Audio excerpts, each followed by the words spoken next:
در دایره کارهای آبادانی و بنیادکاری برای استقبال سزاوار از 35 سالگی استقلالیت دولتی جمهوری تاجیکستان در شهر کولاب و جماعت‌های دهاتی دوردستترین دهه بنیاد انشاءات گوناگون تعیینات، ساختمان راه، پل و دیگر بناها ادامه دارد. در همین زمینه در دهه زرقلعه جماعت دهاتی زیرکی با دستگیری مقامات اجرایی حکومت دولتی و اهل دهه منفرش‌کنی راه‌ها در عرصه انجامیابی قرار دارند. برای برقرارسازی راه‌ها متخصصان ساحه را جلب نمودند و در کنار راه‌ها جویبارهای آهن و بتونی ساخته راه‌ها را تخت و هموار کردند.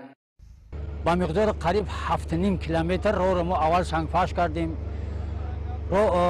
قبورهای آبگذر را با انبام رساندیم. بعد از آن با واسطه همین اهل محل با واسطه همین جوانمردهای دهه ما به خلاصه آمده که ما باید حتما قشلاق خود را آباد کنیم.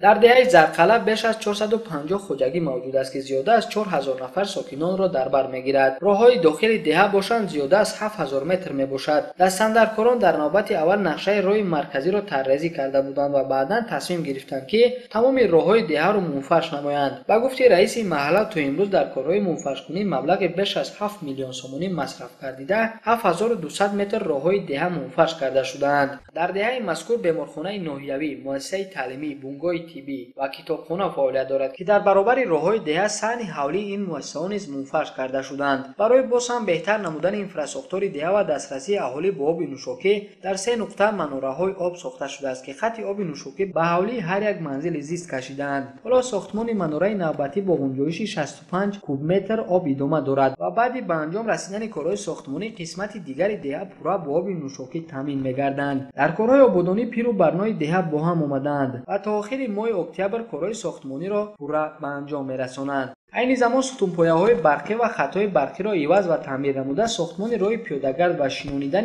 نیال‌های آرایشی و میوه‌دهنده را در پهلوی راه‌ها به نقشه گرفتند.